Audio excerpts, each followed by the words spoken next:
Assalamualaikum warahmatullahi wabarakatuh. Waalaikumsalam. Selamat sore semuanya. Hari ini kita belajar bersama-sama untuk persiapan responsif besok. Responsif besok ada 2 praktikum. Praktikum farmakologi dengan tema uji analgetik sama mikrobiologi dengan tema sensitivitas antibakteri, benar? Ini kita mulai dulu dari langsung bahas soal aja ya. Soal materi gitu ya. Hari ini kita bahas terkait uji analgetik. Oke, yang uji analgetik dulu. Masih ingat praktikumnya kemarin? Tujuannya ada 2. Apa? Yang pertama untuk tahu efeknya dari obat analgetik. Yang kedua tahu daya analgetik dari obat-obat tersebut. Berapa persen? Wes, paham? 2. Yang pertama itu tahu tujuannya, tahu dari efek analgetik. Yang kedua membandingkan daya analgetik dari setiap obat yang diuji. Nyalakan ini. Nah, wes. Terus setelah itu untuk cara kerja praktikumnya kita review sebentar. Jadi punya mencet berapa kemarin? Mencetnya dicoba 5. 1 kontrol. Terus yang 4 ini dikasih apa? Paracetamol. Apa lagi? Ibuprofen. Terus selamat sama antibiotik. Intinya yang keempat ini diberi perlakuan, yang satu digunakan untuk kontrol. Terus caranya gimana? Yang pertama, tikusnya diberi obat dulu apa disakitin dulu? Dikasih obat dulu. Kenapa? Supaya obatnya ini ngefek dulu. Baru setelah obatnya ngefek, kemudian dikasih sakit dengan cara diinjeksi secara apa kemarin? Untuk perut, peritoneal. Wes ya. Jadi dikasih obatnya ngefek. Udah ngefeknya obatnya, baru si mencitnya ini dikasih induksi nyeri menggunakan asam asetat glasial secara intraperitoneal. Kalau kasih obatnya secara oral. Habis itu dilihat apanya? Lihat. Berarti kira-kira kalau semakin banyak dilihatnya, tikus ini merasa apa? Sakit. Kalau dilihatnya sedikit, berarti tikusnya tidak merasa sakit. Jadi kalau semakin banyak dilihat, berarti obat analgetiknya ini dayanya rendah. Kalau dilihatnya sedikit, berarti daya analgetik dari obat ini tinggi, gitu ya. Jadi semakin banyak dilihat, maka tikus ini merasa sakit. Kalau tikus merasa sakit, berarti daya analgetik dari obat A rendah. Kalau misalnya tikusnya ini dilihatnya sedikit, berarti dia tidak merasa sakit. Sehingga kalau dia tidak merasa sakit, daya analgetiknya tinggi. Sampai sini bisa dipahami? Oke. Apakah tujuan dari praktikum? Berarti untuk mengetahui efek. Kalau di sini ya pilihannya ya. Cara pemberian induksi nyeri. Dengan cara apa tadi induksi nyerinya? Intraperitoneal atau disuntik melalui perut. Kalau induksi obatnya per oral. Hewan uji yang dipakai tadi apa? Mencit. Rata-rata mencit berapa? 20 gram. Itu yang jawabannya ini ya. Nah, baru di sini praktikumnya. Di sini kan ada untuk pengantar praktikum kemarin ada obat analgetik narkotik dan non narkotik. Kalau yang narkotik ini ya sistemnya. Kalau narkotik dia menekan fungsi dari saraf pusat. Narkotik menekan fungsi dari saraf pusat. Kalau yang non narkotik dia bekerja dengan cara menghambat enzim dari sistem saraf pusat. Jadi sistem saraf pusat ini mengeluarkan enzim. namanya enzim siklooksigenase. Enzim siklooksigenase dia akan menghasilkan namanya mediator nyeri namanya prostaglandin. Prostaglandin ini yang bikin sakit. Oke, berarti kalau yang narkotik dia ini menekan fungsi sistem saraf pusat.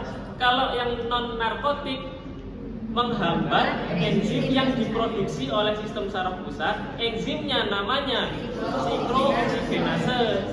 Supaya apa? Supaya enzim ini tidak menghasilkan prostaglandin. Sampai sini paham? Wes. Terus kecepatan nggak? Ini soalnya lumayan banyak. Nah, kalau contoh obatnya yang narkotik ini ada morfin, meperidin, sama metadon. Morfin itu contohnya, untuk turunannya ada morfin sama kodein. Meperidin turunannya ada petidin sama loperamid. Metadon ada propoxifen. Terus kalau untuk yang non narkotik, di sini ada analgetik, antipiretik, dan AINS. Yang non narkotik. Kalau analgetik, antipiretik, analgetik kan berarti anti nyeri, analgetik. Terus kalau antipiretik berarti antipiresis, anti demam. Berarti untuk di selain dia berfungsi sebagai analgetik, dia juga dapat sebagai mengurangi demam. Contohnya ada paracetamol, acetaminophen, metamizol, metampiron, antalgin. Ini tolong diingat-ingat. Biasanya ditanyain di bawah ini yang merupakan golongan analgetik, antipiretik ABCDE. Nah, satunya ada golongan antiinflamasi non-steroid AINS. Ada asam-evenamid, oksigam, dan ibuprofen. Untuk yang ibuprofen dia sifatnya adalah selain dia anti analgetik, dia juga sebagai antiinflamasi, yaitu meredakan peradangan atau meredakan inflamasi. Manakah contoh analgetik perifer dalam kurung non narkotik? Non narkotik. Antalgin. Antalgin tadi apa? Termasuk yang apa? AINS apa analgetik antipiretik? Morfin. Coba tadi morfin turunannya ada apa? Kodein. Petidin ini turunan dari Bayo. Meperidin. Kodein turunan dari morfin. Meperidin dan meperidin gitu ya. Dan lanjut. Banyak ini, 50 aja nih mungkin. Nanti soalnya keluar berapa? 20 itu 10. Ya wes, pelajari ini aja, nanti paling keluar. 10 ambil dari sini.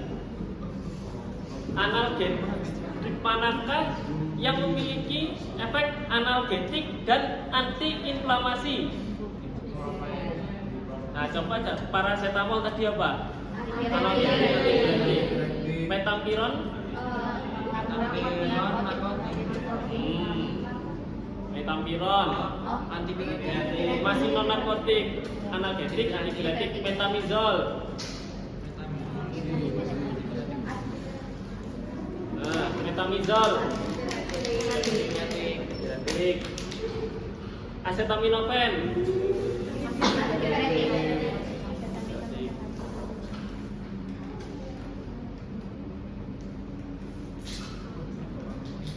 Nah, analgetik non narkotik tadi menghambat enzim apa adik-adik? Siklooksigenase.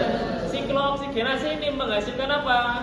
Prostaglandin. Kalau enzimnya namanya siklooksigenase.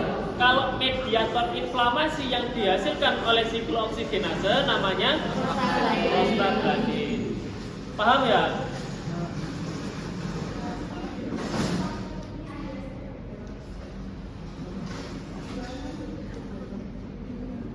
Nah, zat yang menginduksi nyeri apa tadi yang dipakai di situ?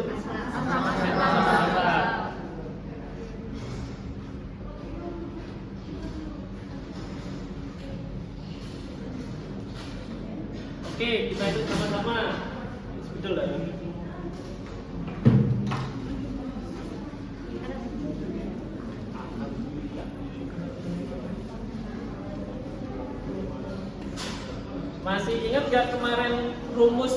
rumus menghitung daya analgetik.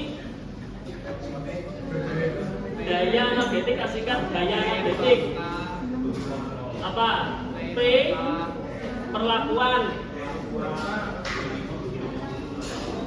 dibagi dengan tunggu dulu yang lainnya duduk dulu.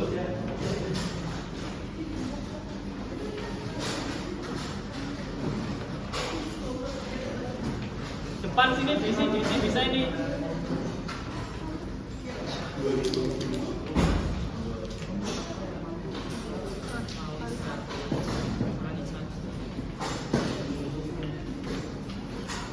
Caranya bukan ini.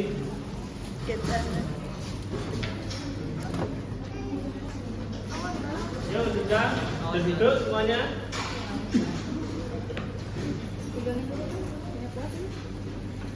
Ini nanti soalnya angkanya nggak begini, bisa ganti-ganti ya. Oke, rumus dari untuk mencari daya analgetik suatu obat sama dengan kan 100, ya toh? Min dalam kurung P perlakuan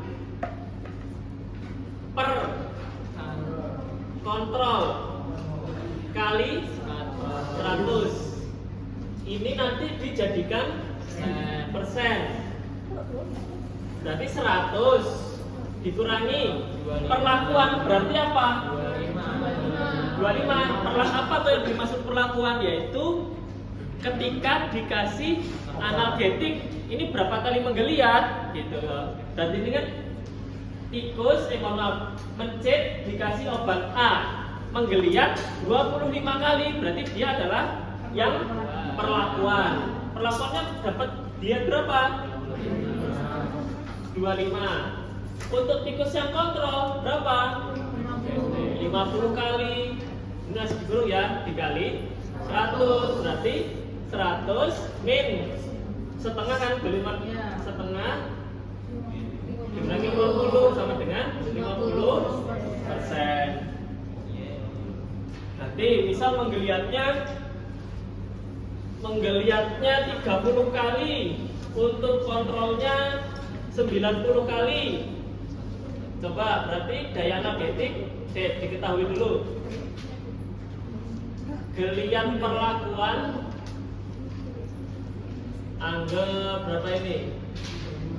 35, sebut 35. Terus geliat kontrol 105. Wis ini gampang ngitungnya. Berarti daya analgetik sama dengan 100 min perlakuan, berarti yang dikasih obat dari nanti ya 35 per 105 kali 100. Ini dikurung berarti 100 min berapa? 105 bagi 35 1 ini 3 berarti 3 kali 100 100 bagi 3 berapa? 3 berarti 100 min 33 ini salah ya. Berarti sisa 7% nanti sendiri. Contohnya begini. Paham? Ini untuk menghitung daya analgetik. Berat standar mencet berapa ini di sini? 20 apa? Gram. Bukan 20 kilo. 20 kilo itu titik.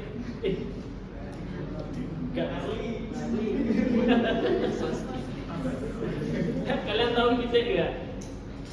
Ayam.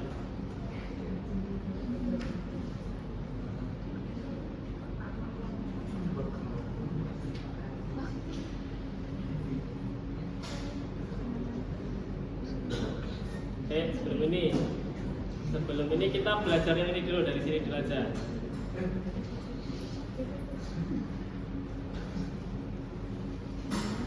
Oke, kita belajar mediator inflamasi.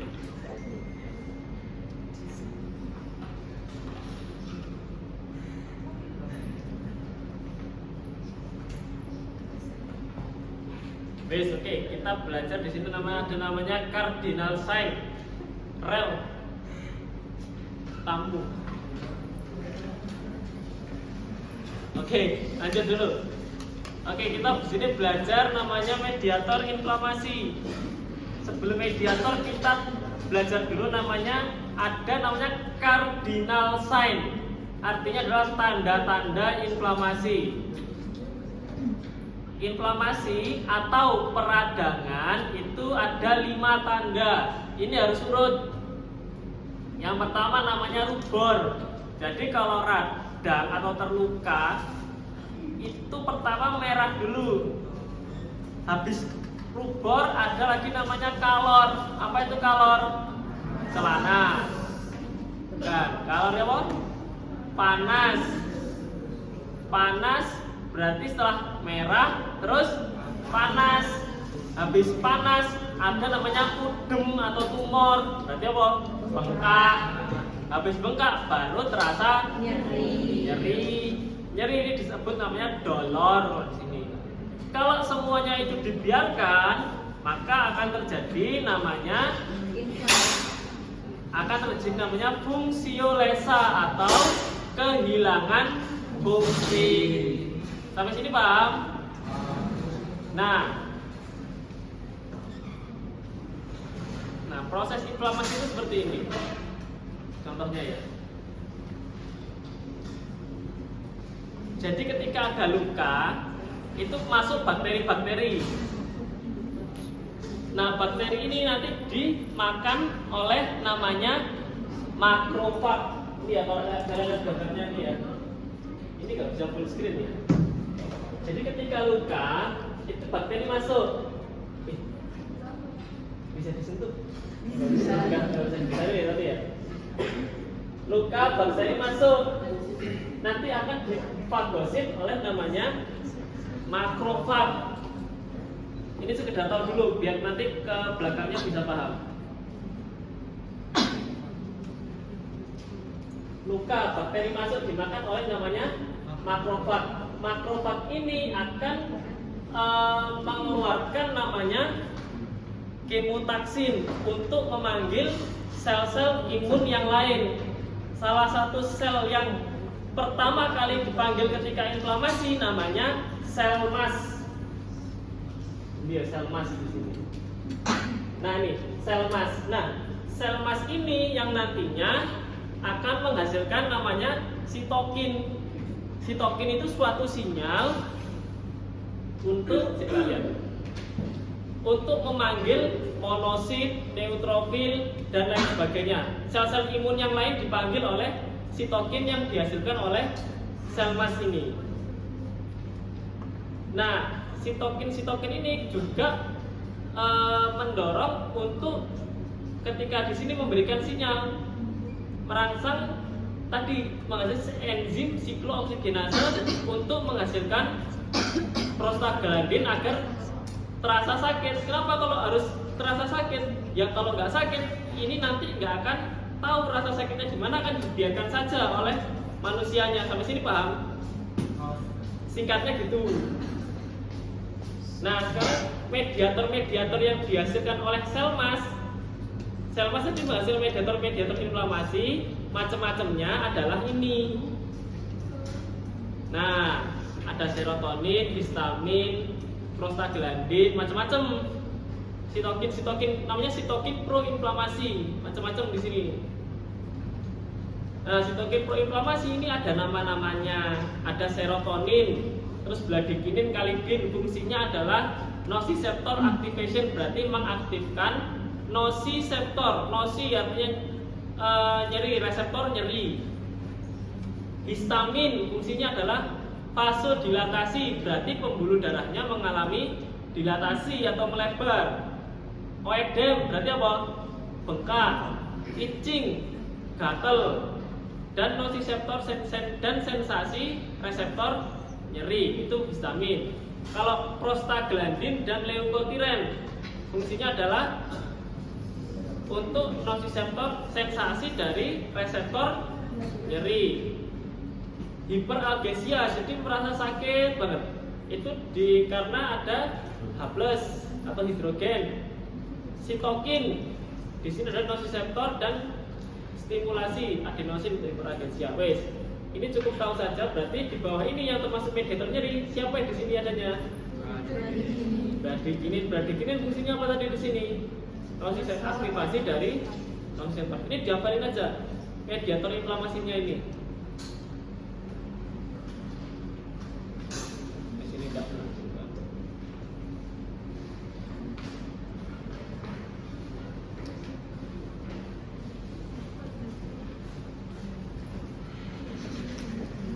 Yang hitung. Ya.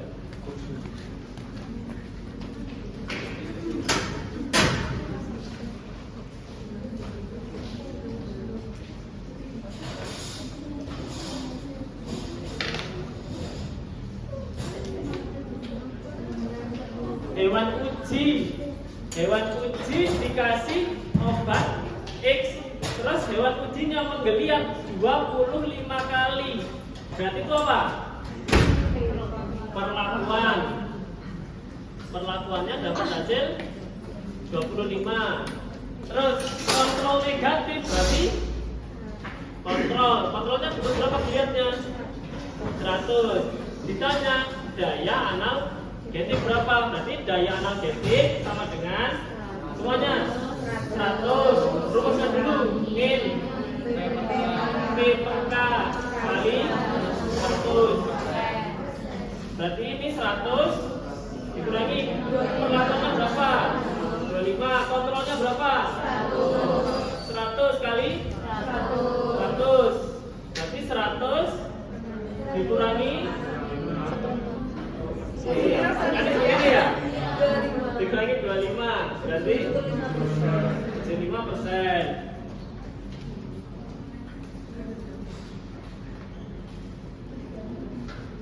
Nah, ini jenis AINS ada 3. Jenis AINS ada 3. Yang pertama non selektif. Non selektif berarti dia menghambat sinkrogenase dan sinkrogenase 2. Ini belum tak jelasin ya, yang mekanismenya itu ya. Oke, sebelum ini ada dulu belajar.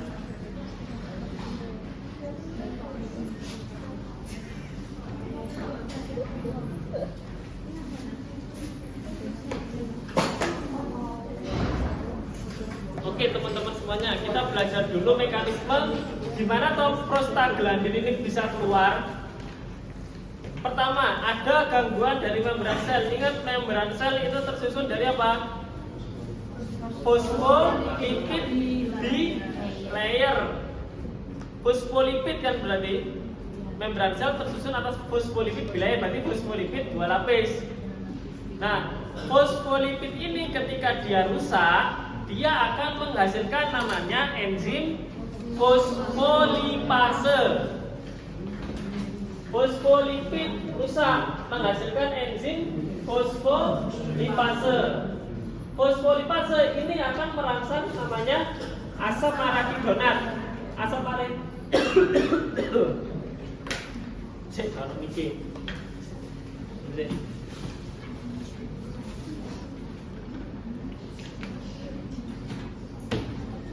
Baik, lanjut. Fosfolipase dia akan menghasilkan asam arakidonat. Asam arakidonat ini akan menghasilkan 2 enzim. Satu namanya enzim siklooksigenase dan yang satu namanya lipooksigenase. Keduanya ini memiliki fungsi yang masing-masing. Sampai sini, Pak? Oke, diulangi dulu. Membran sel rusak, akan terjadi produksi namanya enzim fosfolipase. Fosfolipase menghasilkan asam arakidonat yang akan merangsang pembentukan enzim lain 2, namanya siklooksigenase dan lipooksigenase. Sampai sini paham? Penghambat, obat yang menghambat itu ada 2 jenis. Yang pertama steroid, yang kedua analgetik yang non steroid atau AINS.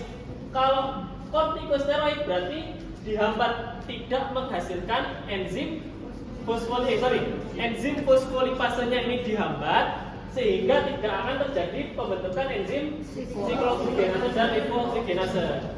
Tapi kalau NSAID dia khusus untuk menghambat enzim yang namanya siklooksidgenase. Kita belajar yang fokus di siklooksidgenase saja. Sampai sini paham? Proses terjadinya keluarnya siklooksidgenase dulu. Nah, siklooksidgenase ini ada dua. Ya betul. Siklooksidgenase ini ada dua.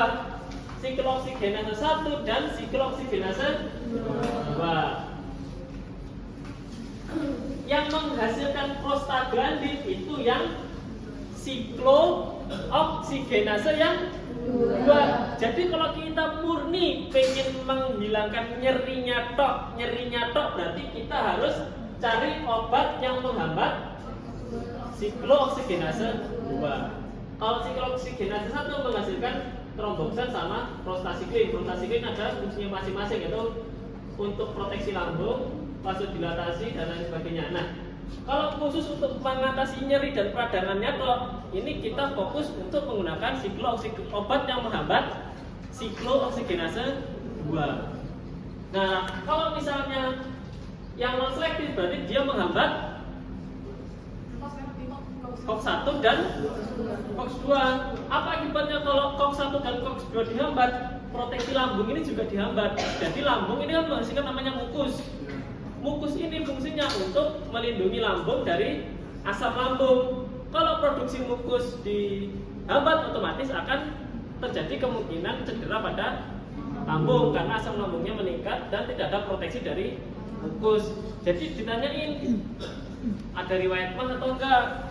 Biasanya kalau waktu saya di kelas setelah nyabut ditanya dulu, ibu ada riwayat mah atau enggak? Kalau ada riwayat mah berarti jangan dikasih yang non selektif. Contohnya asam mefenamat, akan lambungnya nanti proteksi mukusnya akan hilang, resiko pak.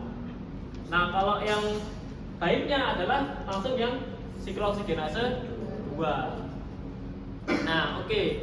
Berarti tadi itu prosesnya ya.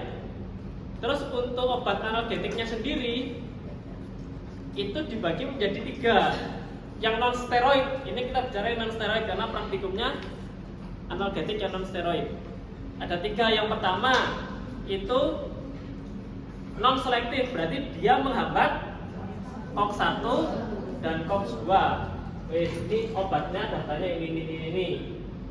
Terus ada lagi preferensial, jadi dia menghambat COX-2 dan untuk COX-1-nya ini tetap COX-2 dan COX-1, tapi yang COX-1 ini seminimal mungkin.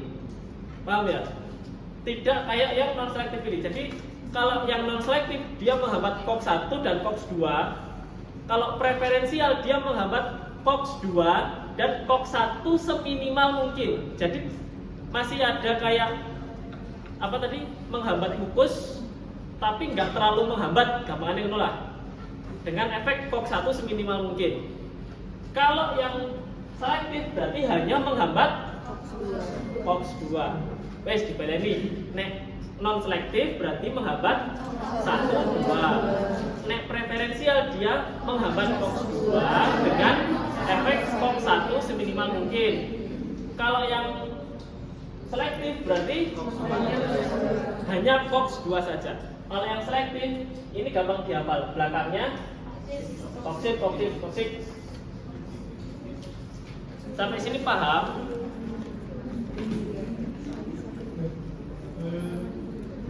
Induksi nyeri tadi apa induksi nyeri?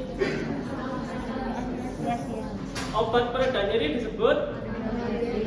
Kalau yang pereda panas?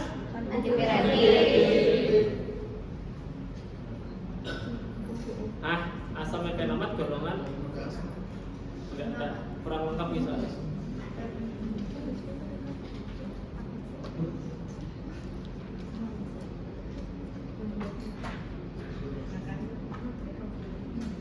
Asam mefenamat berarti dia golongan AIS yang non selektif, berarti dia menghambat enzim COX-1 dan COX-2. COX itu apa? Siklooksidgenase.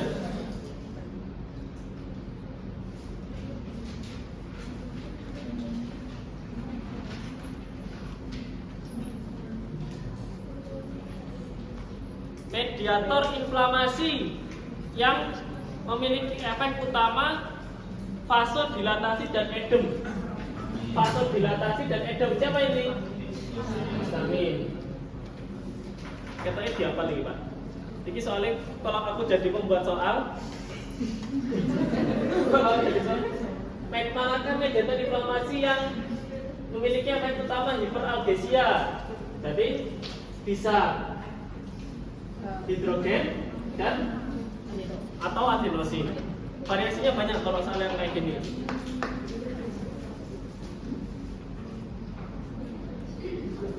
Nah, sekarang kita belajar jalur nyeri.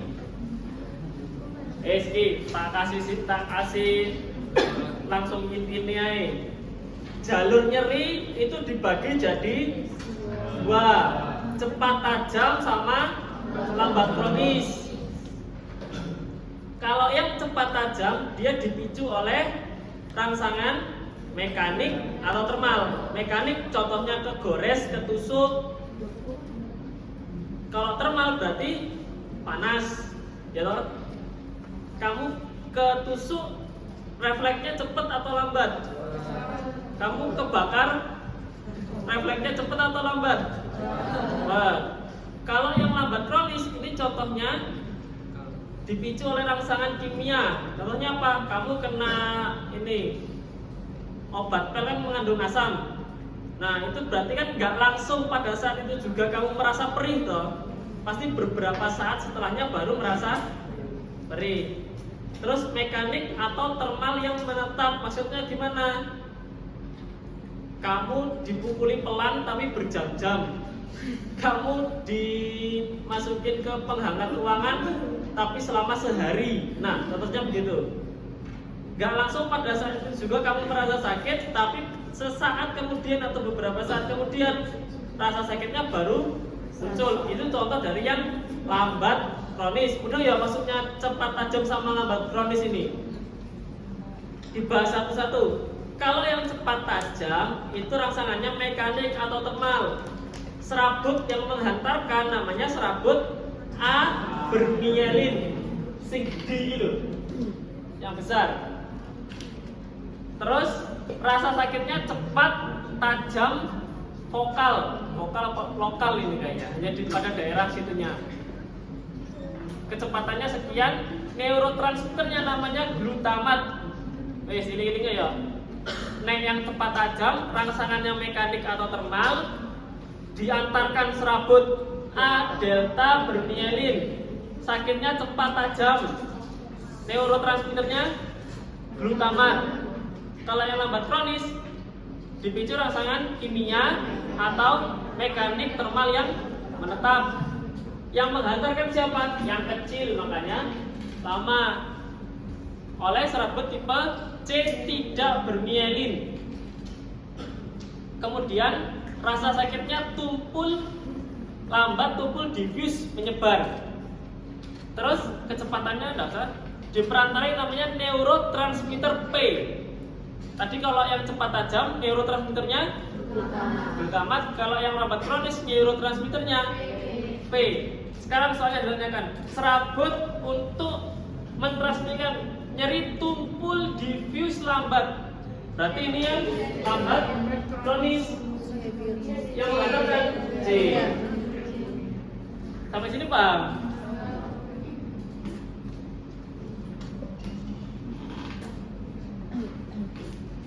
Manakah mediator nyeri yang bertanggung jawab pembentukan mukus di lambung? Tadi di lambung, ini kan proteksi lambung, berarti namanya adalah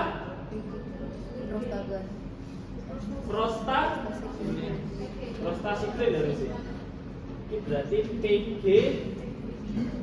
PGI2.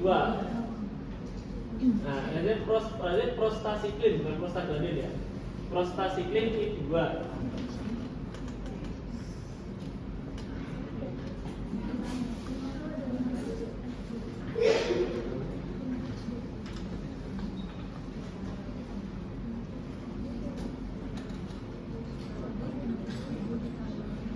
Manakah analgesik berikut yang memiliki selektivitas terhadap COX-2 lebih besar daripada COX-1. Berarti kan ini, coba ayo dipahami soalnya. Tak bacain. Apa yang dimaksud oleh soal ini? Mana yang selektivitasnya, manakah analgetik berikut yang memiliki selektivitas COX-2 lebih besar daripada COX-1? Apa maksudnya? Berarti masih menghambat COX-1, tapi dikit. Menghambat COX-2-nya secara keseluruhan, berarti dia termasuk analgetik yang apa? Sampai sini paham? Maksudnya preferensial ini apa? Kalau non selektif tadi apa? COX-1 dan 2. Kalau yang preferensial COX-2 dengan COX-1 yang minimal. Di sini bilangnya select COX-2-nya lebih besar daripada COX-1. Benar, berarti masuk yang preferensial. Kalau hanya COX-2 saja berarti yang golongan selektif. Berarti kita cari di sini golongan yang preferensial. Ada siapa di sini? Diclofenac. Understand?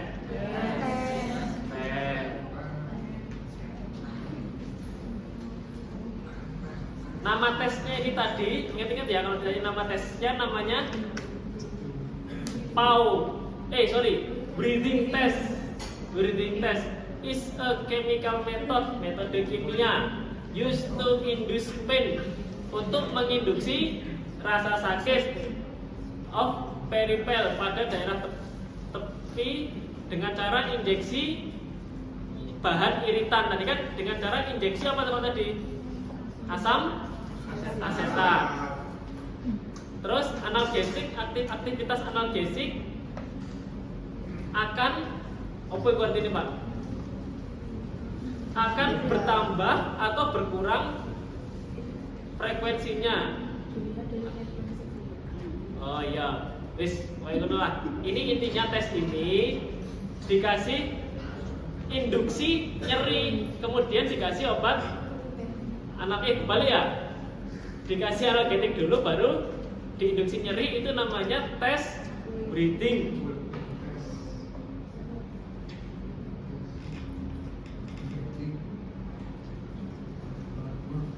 Dalam suatu praktikum uji analgetik disiapkan alat dan bahan sebagai berikut: sepet 1 cc, jarum ujung tumpul, sunde, bla bla bla bla bla bla. Berarti kan uji analgetik tuh ini. Manakah bahan yang digunakan induktor nyeri dan volume maksimumnya berapa? Yang jelas bahannya namanya asam asetat. Nah, diberikan secara apa ini? Subkutan, intraperitoneal atau peroral? Intraperitoneal. Kalau ditanya bagaimana cara pemberian obat analgetiknya, berarti secara peroral sejumlah 1 cc juga. Sesuai berat badan. Kan udah pernah ini diajari nggak kemarin cara ngitung berat volume maksimal pemberian? Tapi nggak keluar ya di post test. Post test keluar. Nanti dibahas post testnya juga ya.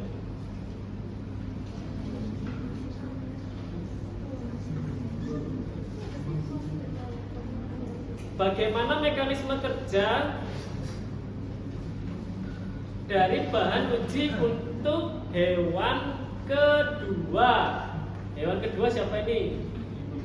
Ibuprofen. Berarti oh ini sama nih. Enzim yang dihambat berarti enzim apa tadi?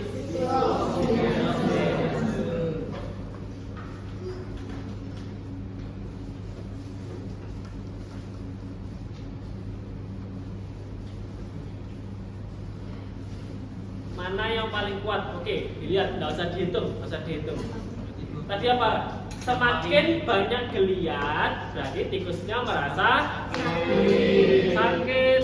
Berarti kalau geliatnya banyak, tikusnya merasa sakit, berarti daya analgetiknya lemah. Kalau semakin sedikit geliat, berarti tikusnya tidak merasa sakit. Kalau tikusnya tidak merasa sakit, berarti daya analgetiknya kuat. Ditanya siapa yang paling kuat, berarti kamu cari yang paling sedikit. Siapa itu? Metapiron. Itu ya, di logika gitu kan bisa. Nah, ini hitung ini Pak. Hewan uji ketiga. Hewan uji ketiga.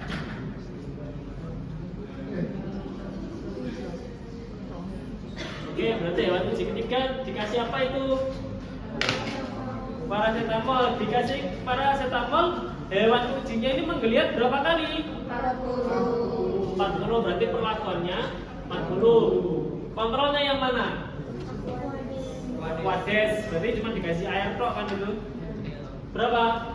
50. Daya energinya berapa? Berarti 100 min dalam kurung 40 per 50 kali 100. 100 per min 2, berarti 80. Berarti tinggal 20%.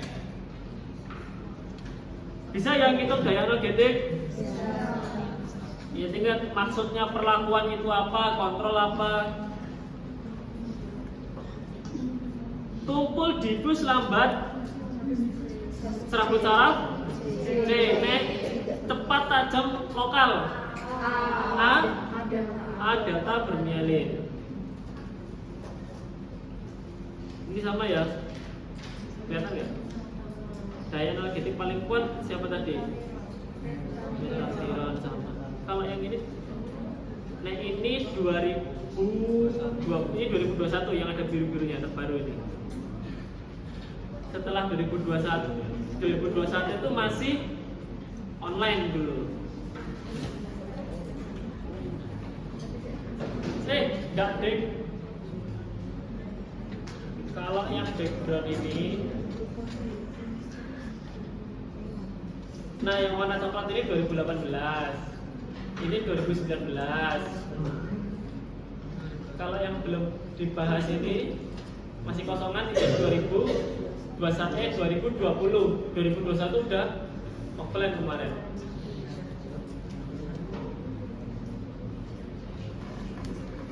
Tapi 2020 sama 2019 sama 2020 tesnya tadi apa namanya? Tesnya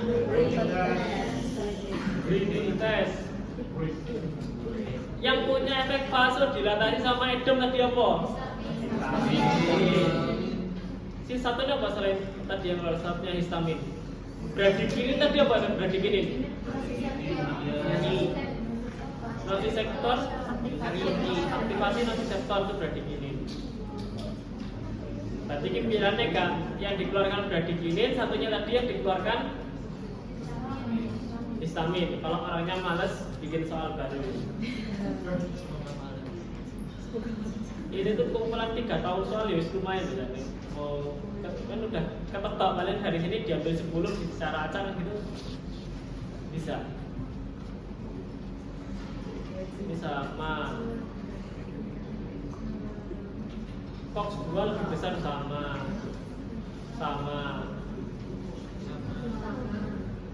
Apa ini? Sama ya? Hewan apa lagi? Hewan uji ketiga sama ya? Dan dalam mikrobio, bagaimana dulu apa langsung? Oh, sampai Isa ya langsung. Saya coba cek berapa nih? Baru nih. Sekarang jam maghrib paling mentok jam berapa? Berarti kita selesai 6.15.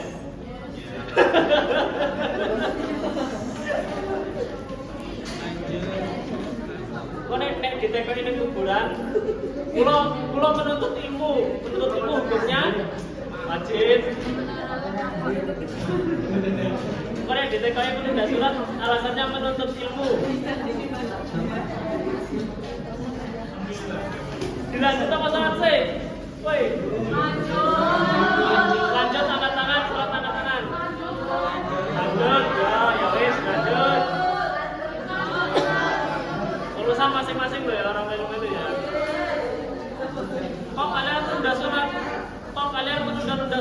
diajari Mas Fajar.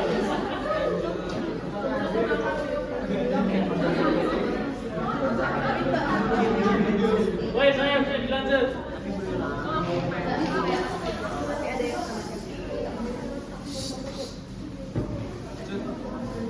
Wes, mikrobiologi ya. Mikrobiologi. Sip. Berapaan? 1001. Murah banget. Enak banget.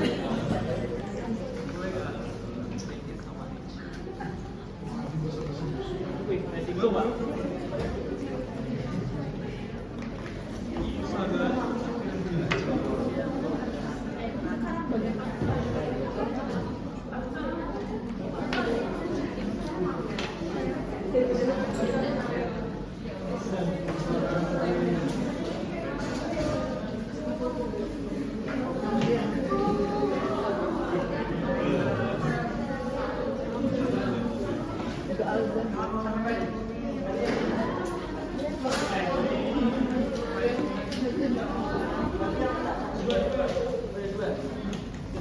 Ya sudah diperhatikan.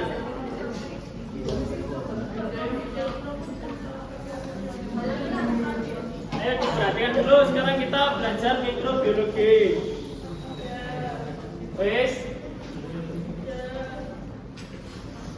Oke, pertama kita harus mengenal istilah-istilah dulu. Yang pertama ada namanya antimikroba. Berarti itu adalah obat untuk membunuh bakteri secara umum. Mikroba atau bakteri itu sama aja. Pokoknya judul mikroba, bakteri, kuman wis dianggap sama. Kalau yang membunuh namanya belakangnya ditulis sip. Kalau yang menghambat statik. Apa yang dimaksud bakterisid berarti obat untuk mematikan mikroba. Tapi kalau namanya bakteriostatik berarti menghambat. Berarti yang pilihan apa itu kalau yang statik? Pilihan yang mana coba? Definisi bakteriostatik. Nah, yang ABCD C. Wes, ini ada 3 yang harus dipahami. Ini pasti dibolak-balik keluar. Ada ya? Oke, lanjut. Ada namanya mekanisme antimikroba. Ini ada 3. Gampangannya mekanisme dari antibiotik itu gimana. Terus mekanisme resistensi itu adalah bagaimana mikroba ini bertahan secara umum dari obat. Yang ketiga adalah resistensi terhadap antibiotik. Kenapa kok bisa antibiotik ini nggak mempan? Gampannya gitu. Kalau mekanisme kerja berarti caranya obat ini membunuh bakteri. Kalau mekanisme resistensi berarti caranya bakteri bertahan dari obat. Kalau resisten berarti kenapa obat ini nggak mempan? Nah, singkat cerita seperti itu. Dibahas satu-satu. Mekanisme kerja antimikroba. Yang pertama, menghambat metabolisme sel. Wes, metabolisme fungsinya apa toh? Fungsi metabolisme supaya apa? Coba di manusia aja metabolisme menghasilkan apa dulu zaman SMA? ATP. Berarti kan menghasilkan energi. Kalau nggak punya energi ya berarti mongkat. Berarti yang pertama menghambat metabolisme sel mikroba. Terus sintesa asam nukleat. Apa itu asam nukleat? Asam nukleat itu ada DNA sama RNA. Kalau itu dihambat sintesisnya atau pembuatannya berarti tidak dapat reproduksi. Kan DNA RNA ini bakteri kan harus selalu membelah toh. Kalau pembentukannya dihambat ya berarti reproduksinya terhambat. Dinding selnya dihambat berarti bocor. Terus membran sel. Membran sel itu tempat keluar masuknya zat, dihambat, terganggu, terus kemudian meninggal. Terus sintesis protein juga dihambat. Berarti kalau mekanisme kerja antimikroba ini ada 5. Yang dihambat metabolismenya, dihambat sintesis asam nukleat, dihambat sintesis dinding sel, terus membran sel sama protein. Terus resistensi, berarti caranya si bakteri ini bertahan dari obat. Gimana caranya? Yang pertama, dia akan menghasilkan enzim yang merusak obatnya ini. Pertama itu, menghasilkan enzim yang merusak. Yang kedua, dia merubah permeabilitas membran. Jadi keluar masuknya zat itu dirubah. Jadi ketika obat ini akan menghasilkan zat untuk dimasukkan ke mikrobanya, permeabilitasnya nutup. Wah, nggak akan kubiarkan masuk ini zat aktif dari obatnya. Paham sampai sini? Tak tutup, rumahnya tak tutup dari serangan obat. Terus habis itu merubah struktur target. Bakterinya ini udah ditarget. Gimana cara supaya nggak ditarget? Dia berubah bentuk, dia menyamar. Gampangannya ngono. Gampangannya begitu. Kemudian membentuk metabolisme baru. Metabolismenya dihambat. Dia bikin jalur baru. Nggak jadi mati aku. Nah, kurang lebihnya seperti itu. Itu tadi mekanisme dari resistensi. Berarti bagaimana mikroba ini bisa bertahan dari serangan obat. Oke, mekanisme resistensi ada 4. Yang pertama dengan cara menghasilkan enzim yang merusak bahan aktif obat. Kemudian mengubah permeabilitas, mengubah struktur, dan membuat jalur metabolisme baru. Terus resisten terhadap antibiotik. Bagaimana toh kok ini udah dikasih antibiotik tapi kok nggak mati-mati sih? Kok sama-sama aja sih? Nah, resisten itu resisten terhadap antibiotik disebabkan oleh 3. Yang pertama, itu emang kumannya ini dari awalnya udah resisten. Dari awal emang nggak cocok sama antibiotik yang diberikan. Terus yang kedua, ngasihnya di bawah. Antibiotiknya ngasih di bawah dosis yang harusnya diminum 3 kali tapi diminum 2 atau sekali. Terus antibiotiknya penghentian sebelum betul-betul sembuh. Berarti yang harusnya diminum 3 kali selama 5 hari, ini cuma diminum sampai 2 hari.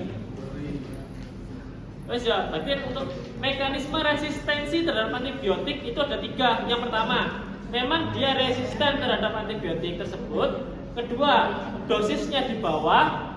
Yang ketiga, penghentian sebelum waktunya. Dibaleni. Dari mekanisme kerja dulu. Mekanisme kerja itu apa? Pertama, mekanisme kerja dari antimikroba. Yang pertama menghambat metabolisme, menghambat sintesis asam nukleat, menghambat sintesis dinding sel, terus merubah keutuhan membran. Habis itu sama menghambat sintesis protein. Stop. Itu mekanisme antimikroba untuk membunuh si bakteri mikrobanya.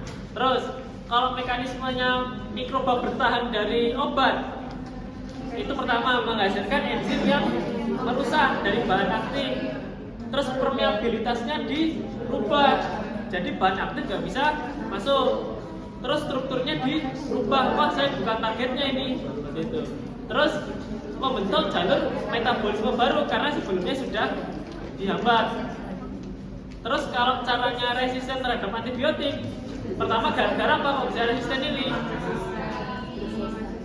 Pertama memang secara alami itu resisten, terus dosisnya dikurang, terus penghentian obat sebelum waktunya. Mekanisme berarti apa ini? Yang termasuk mekanisme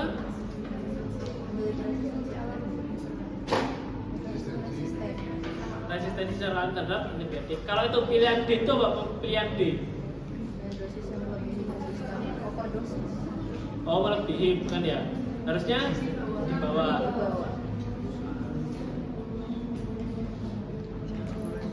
Mekanisme kerja antibiotik berarti yang mana ini? Dari sini yang mana?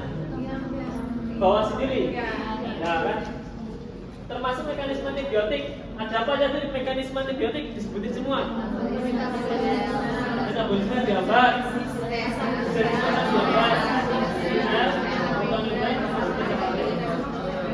Di sini adanya apa?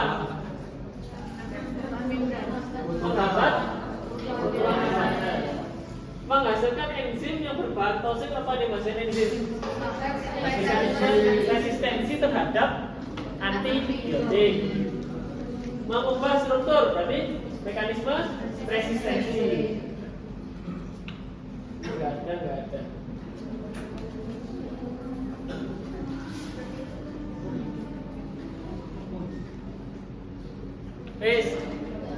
Setelah itu kita belajar di sini ada 3 percobaan kemarin praktikumnya.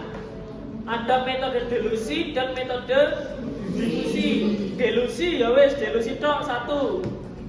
Kalau difusi dibagi ada 2 kemarin, ada yang Kirby-Bauer sama Fleming. Kirby-Bauer itu yang cakram pakai Dix. Kalau yang Fleming yang digores. Tujuannya apa? Di sini ada 2 tujuan. Yang pertama, tahu obat yang paling poten, sama ini resisten nggak tahu bakterinya terhadap obat ini, bertahan nggak tahu bakteri terhadap obat, gitu loh.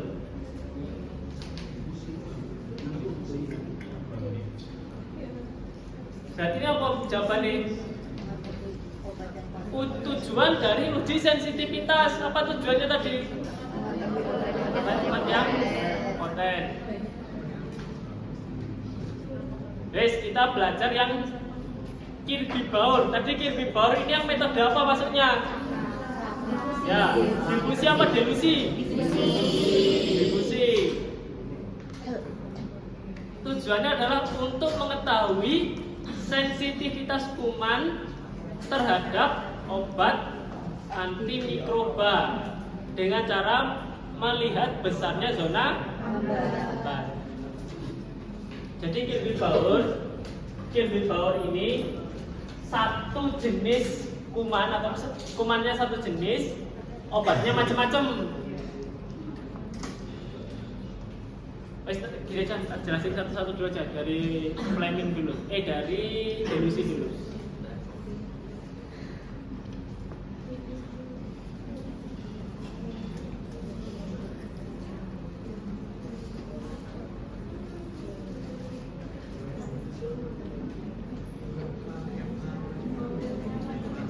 Nah, diperhatikan, ini yang metode delusi. Jadi adik-adik, metode delusi itu ceritanya begini. Di bawah ini sudah ada perbenihan kuman, ya. Di bawahnya ini sudah ada perbenihan kuman. Kemudian dimasukkan satu jenis antimikroba dengan konsentrasi yang berbeda. Jadi gimana? Delusi ini satu kuman, satu jenis kuman sama satu jenis obat. Obatnya satu, kumannya satu. Mudeng delusi. Cuma nanti kita cari di sini ada namanya KBM dan KHM. KBM itu konsentrasi bunuh minimum dan KHM konsentrasi hambat minimum. Caranya gimana? Perbenihan kuman awalnya keruh. Ini awalnya keruh semua. Terus dimasukin obat dengan konsentrasi macam-macam 0, 1, 2, 3, 4 sampai tergantung kita mau ngasih loncatannya berapa. Nanti kita cari di sini namanya, kita cari apa di sini? KHM. Apa itu KHM?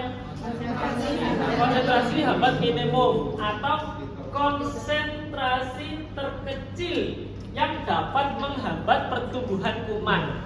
Ditandai dengan apa? Ditandai di bagian yang jernih. Sampai sini Pak.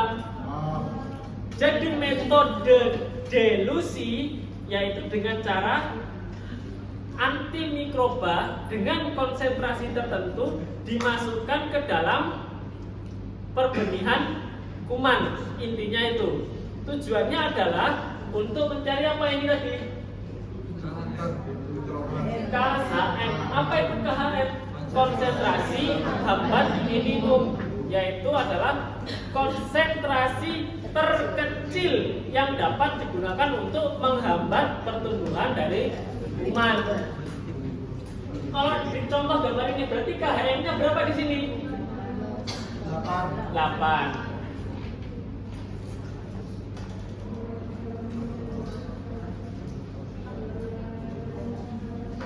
Nah, habis metode delusi berarti ada metode difusi. Difusi ada 2, yang cakram, Kirby Bauer sama Fleming.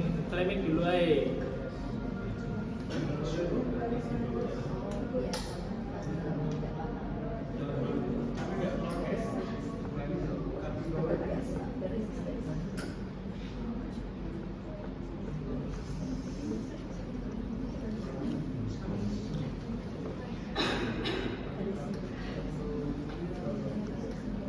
Yo, perhatikan. Kalau Fleming satu sisi obat, satu sisi kuman. Berarti satu obat tapi kumannya beda-beda. Sampai sini paham? Tadi kalau delusi apa delusi? Satu obat, satu kuman, tapi obatnya konsentrasinya macam-macam. Kita cari yang apa tadi? KHM, konsentrasi hambat minimum, yaitu konsentrasi apa? Konsentrasi hambat minimum pengertiannya. Konsentrasi terkecil yang dapat menghambat pertumbuhan kuman. Ditandai dengan apa? Jernih, yang jernih tadi ya. Jernih yang pertama kali. Wes, kalau bisa mau jernih? Fleming dengan cara mengoleskan antimikroba pada salah satu sisi cok. Ini sisi diolesi antimikroba, yang sini di garis. Dilihat, yang berhasil lewat berarti dia tidak sensitif. Sensitif itu apa? Artinya sensitif itu apa ya ini? Efektif terhadap kalau dikasih antimikroba. Cocoklah gampangannya. Kalau tidak sensitif berarti dia masih ada pertumbuhan kuman. Nah, yang sensitif mana nih berarti? 1, 2, 3, 4, 5. Yang bagian 3 selainnya tidak sensitif, berarti antimikroba A sensitif terhadap kuman nomor 3. Gampangannya begitu. Fleming paham? Kalau delusi berarti satu obat dengan konsentrasi yang berbeda terhadap satu kuman. Kalau Fleming berarti satu obat kumannya banyak. Kalau yang satunya namanya metode cakram. Nah ini berarti gimana nih? Kumannya berapa itu ini? Kumannya satu kan loh. Satu obatnya beda-beda. Paham nih? Cakram berarti apa mau cakram? Kumannya satu, obatnya banyak. Fleming obatnya banyak, kumannya satu. Obatnya satu, kumannya banyak. Itu yang Fleming. Terus kalau yang satunya mau delusi.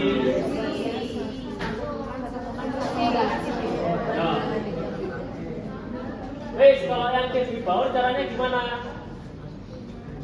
Ini disediakan dulu.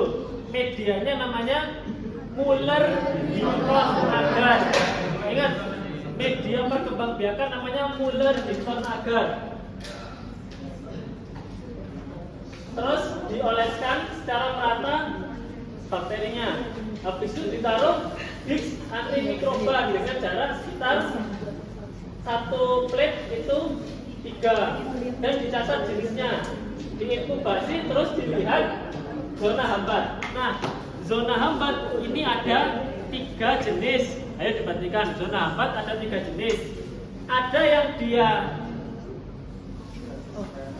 resisten, terus ada 3 resisten, sama susceptible. Nah, yang kita pakai yang apa? Susceptible itu yang dipakai. Wes, gampangnya begitu. Wes ya, kita bahas soalnya ya, udah paham kan ini tadi?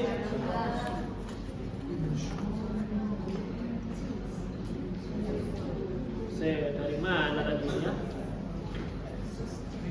Tadi sampai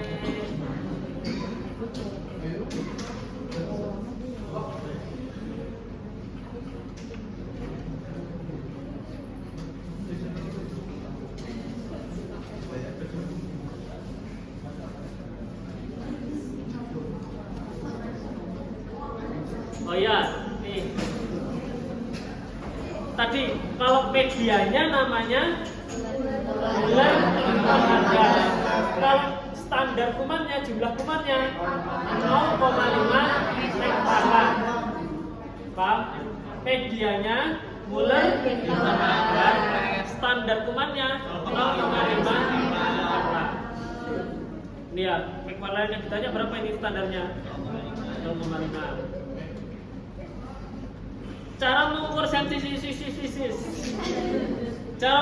sensitivitas pakai metode Kirby Bauer. Dilihat apanya? Zona hambat. Juga namanya zona halo. C. Coba ini ada zona hambat juga.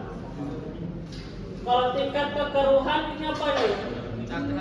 Metode apa? Tingkat kekeruhan. Dilusi.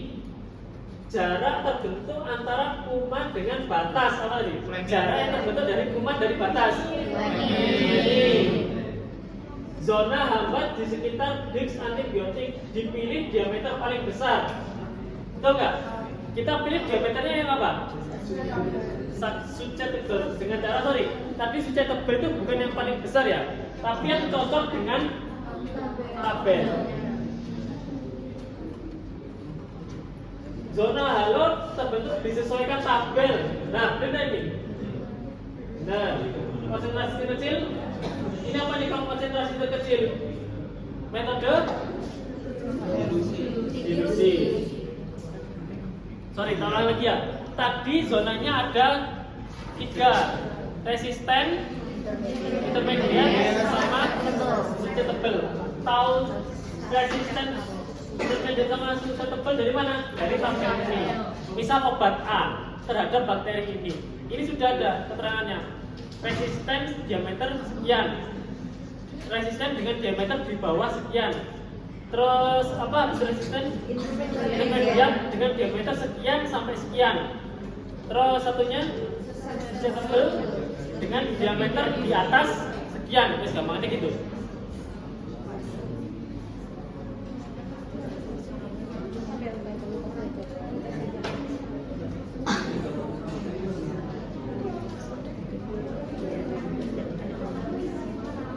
Ayo, apa yang dimaksud metode dilusi? Wes coba dibahas satu biar paham. Mencampur antibiotik pada media padat lalu digoreskan. Apa ini? Dengan berbagai macam kuman. Satu antibiotik berbagai macam kuman namanya metode Gani. Bahan antimikroba secara langsung terhadap pemberian kuman. Nah, meletakkan diks ini apa nih? Maka Kirby Bauer. Kirby Bauer berarti maksudnya dilusi. Membentuk sumuran. Dilusi tapi sumuran ya. Terus mencampurkan sejumlah bahan antibiotik ke dalam perbenihan kuman cair untuk kemudian diamati tingkat kekeruhan dan pertumbuhan. Berarti dilusi. Disebut apakah konsentrasi terkecil yang dapat menghambat pertumbuhan kuman? Namanya ada nama. Biasanya kalau nggak namanya kadar hambat minimum, namanya titer obat.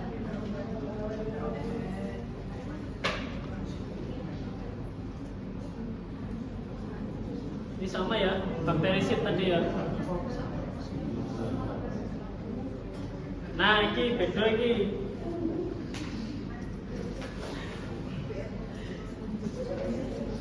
Ayo perhatikan. Faktor yang mempengaruhi aktivitas antimikroba di sini ada dua. Faktor in vitro dan faktor in vivo. In vitro berarti dari luar. Kalau in vivo berarti dari dalam tubuh bakterinya itu sendiri gitu loh. Wes gak usah foto lagi. Kita lihat aja pilihannya. In vivo berarti yang dari dalamnya sendiri. Komponen-komponen siapa yang ngatur? Vitro. Inkubasi lingkungan luar. Vitro. Kadar keasaman berarti luar. Daya tahan tubuh bakterinya tuh in vivo. Banyaknya bakteri yang ditanamkan dari luar. Gitu.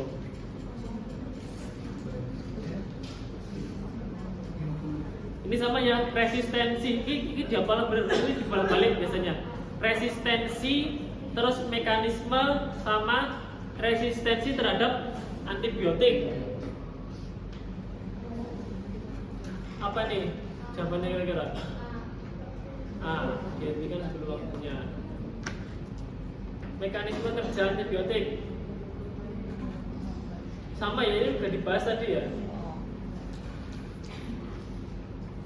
Sama. Apa yang dimaksud metode delusi?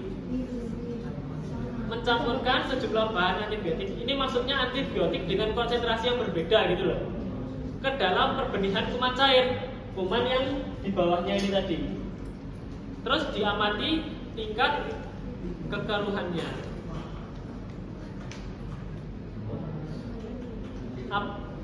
Konsentrasi terkecil tadi sama ya. Apa tadi adik-adik konsentrasi terkecil? Terlambat atau KHM. Nah ini ayo beda ini. Berdasarkan hasil uji sensitivitas didapatkan berikut manakah obat yang dapat digunakan. Ya, aku juga nggak kelihatan. Ini kayaknya 15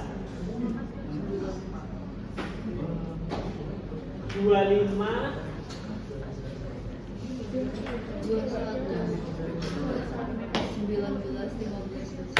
cepat. Ini jawabannya belum tentu benar loh ya.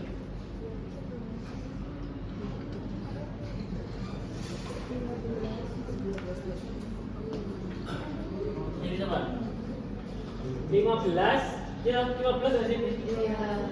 Iki apa? TE 30 tetrasiklin dapat zona halunya 15. Netisimin piro ya ini? 25. Enggak, ini 15 semua. Tahu kan kenapa boleh 15 semua? Ukurannya sama. Iya loh. Ini 15 semua. Diameter 15 semua. TE 30, tetrasiklin diameternya ini 15. Netisimin 15, satunya cefoprazone 15. Sekarang ditanyain. Berdasarkan hasil uji sensitivitas antibiotik didapatkan sebagai berikut. Manakah obat yang digunakan? Berarti kita cari yang susceptible. Coba yang susceptible. Berarti 15 itu yang masuk ke susceptible nih. Berarti sensitif loh ini loh. Susceptible sensitif sama ya. Berarti yang masuk cuma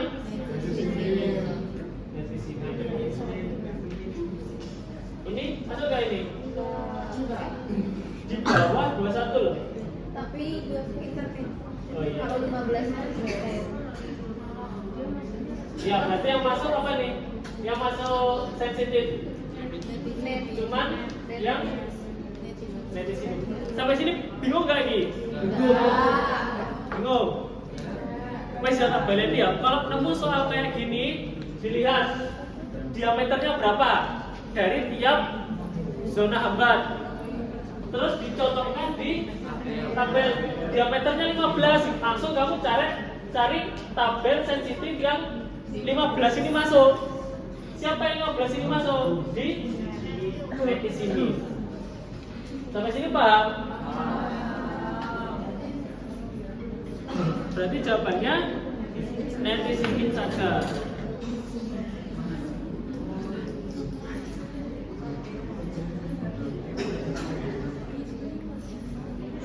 Cara mengukur Kirby Baur kan gimana? Diukur zona halo atau zona hambatnya, terus dicocokkan ke tabel.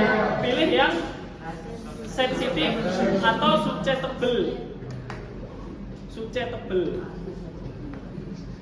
Standar McFarland berapa?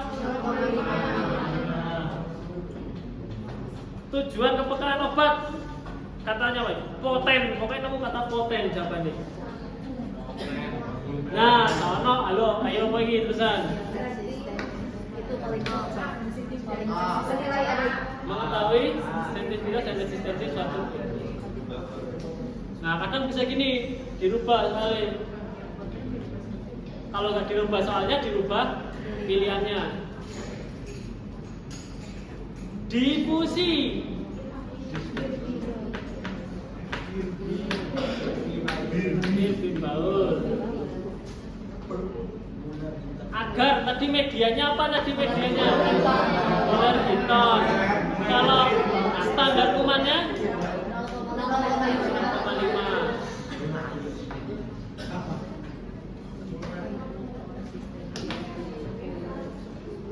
Yo iki. Sik.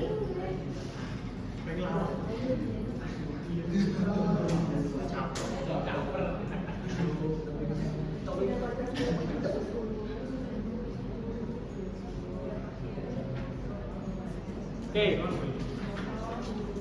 Ada Dix amoksilin.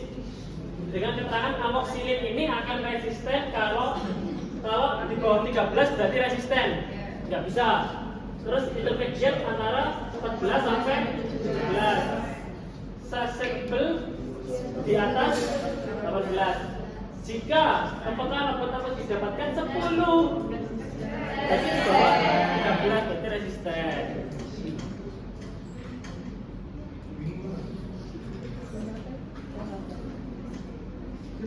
Daerah sekitar Dix ada pertumbuhan zona hambat. Kanamisin didapatkan hasil diameter 18. Kesimpulannya apa? Dia cari kanamisin ini resistennya 13, intermediate 14, 17, susceptible 18. Berarti ini masuk yang 18.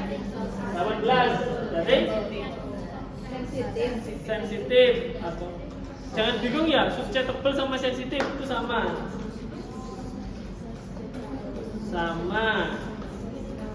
Ini pretestnya nih tahun lalu.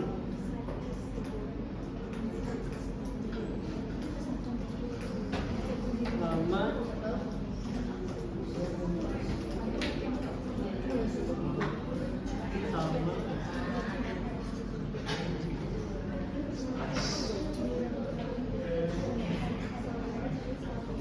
Ini pretestnya sama semua ya ini ya, sama yang diujiankan ya.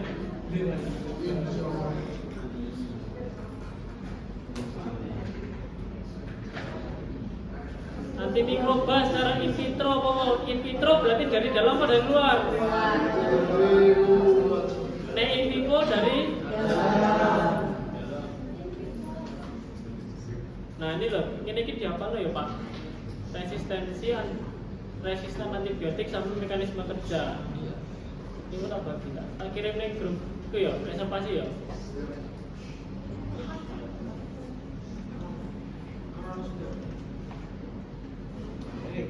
Apa dikirim grup angkatan? Grup reservasi atau grup angkatan? baru aja biar yang dapat di sini tuh. Iya caranya. Itu baru nanti apa langsung pakai QR atau terus nanti sama aja Masih ikhlas ayo. Ikhlas gak? Nah, ya wes. Iki podo kan. Ada yang beda di sini itu satu. Ini soal. Nah ini metode menggunakan satu jenis antimikroba satu sisi beberapa jenis kuman. Nah, ini. Wes iki podo kabeh iki. Tapi 8 ya diulang-ulangi terus.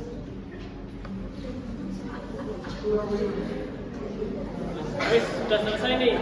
Kemungkinan diambil dari atau mau ada soal pretest yang belum dibahas atau mau dibacakan aja soal pretest. Nah, ikut dia.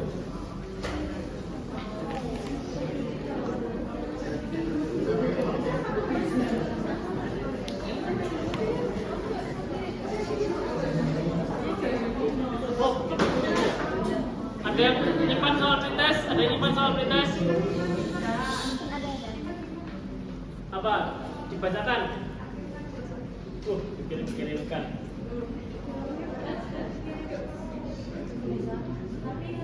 Aku nggak bawa, nggak aku baca. Supaya saya berani lagi. Coba.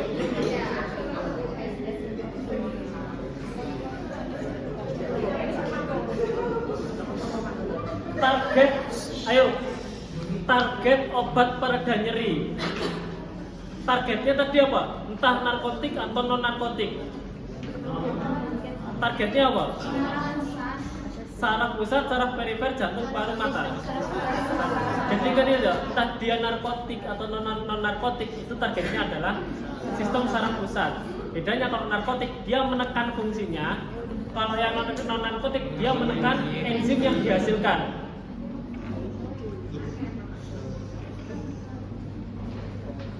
Hewan uji kelompok kontrol dikasih apa? Obat untuk mengurangi nyeri yang kuat. Analgetik, narkotik. Data apa yang diperoleh dari praktikum itu? Jumlah miliar. Obat diberikan melalui oral. Sekarang volume maksimal pemberian. Ini belum belajar loh ini. Volume maksimal pemberian.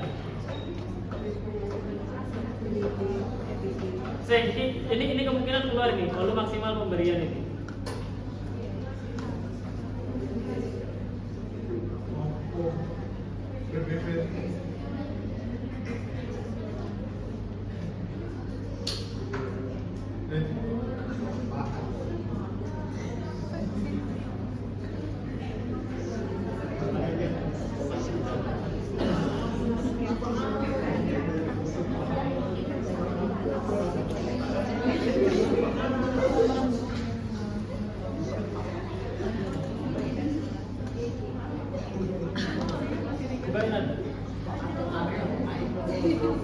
Ayo, ini dulu diperhatikan. Kamu keluar soal gini bisa nggak? Bisa.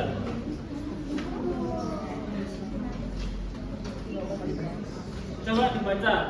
Berapakah volume pemberian obat X 500 gram 70 akgbb diberikan secara intraperitoneal pada uji mencit dengan berat badan 30 gram.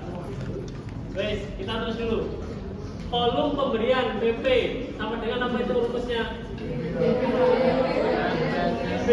BHU berarti apa? Berat badan hewan uji per BHS berat badan hewan standar kali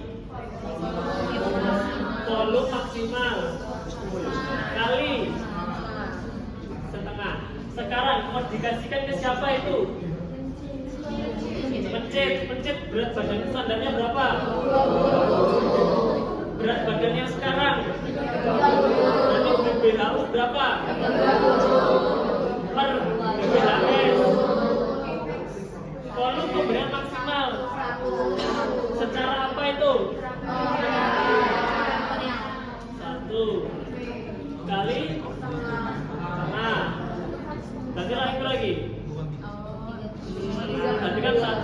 kan?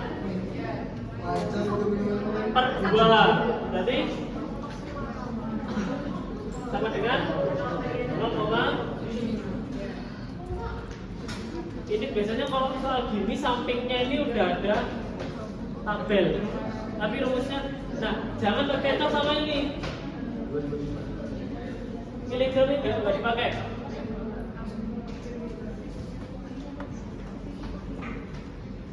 Lanjutkan. Ini diganti soalnya harus bisa gini.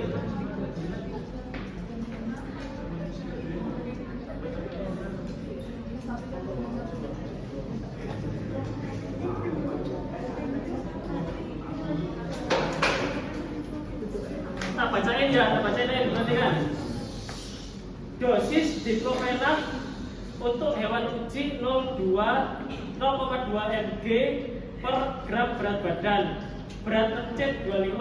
Berapa volume maksimal pemberian? Yang dipakai apa nih? Yang kita pakai 25. Cuman berat badannya tok. Ingat yang dipakai di rumus ini. Kita fokus ke berat badannya tok. Berat badannya di sini 25. Berarti di WHO 25 per BBHS-nya 20. Volume maksimal saya diberikan obat. Obat diberikan berarti secara apa? Per oral. Berapa oral? 1 kali setengah. 25 per 4 kilo. 25 per 4 kilo. Berapa?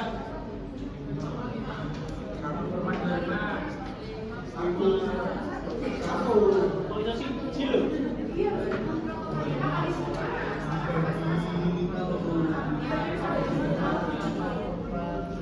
Bilang berarti ini toh 5. Berarti kan 5 per 8 toh ini. 5 per 8 itu berarti berapa? 0,65. Bener nggak? Ini yang selalu mana ini? Tapi kalau ini jawabannya 1 ya?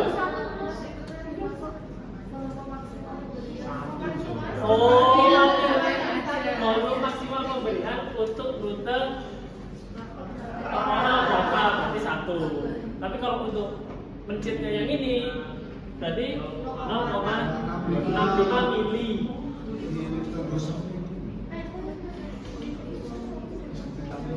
Apa? Gimana? Yang soal pretest.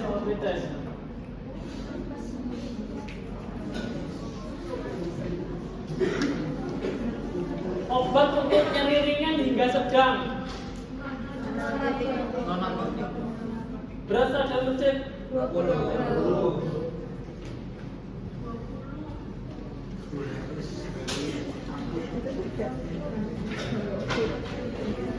Ini foto kafe ya. Yang mikrobio ada nggak ini? Ada. Mana?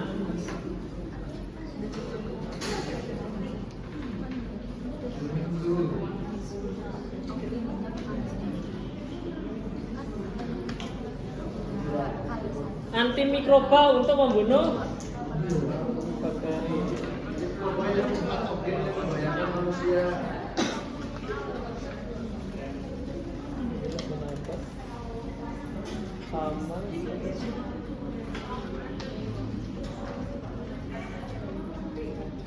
Sama semua ya ini ya. Ini cuma nyari yang sudah tebal intermediate atau apa gitu ya. Wis, cukup ada yang ditanyakan? Ya, jam berapa ini? 18. Apa ada yang ditanyakan adik-adik? Sudah? Baik, untuk pertemuan hari ini oke, saya cukupkan untuk pertemuan hari ini. Kurang lebihnya saya mohon maaf. Saya tutup. Wassalamualaikum warahmatullahi wabarakatuh.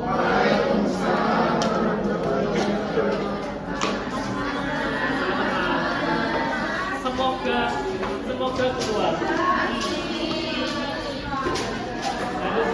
Harusnya sesuai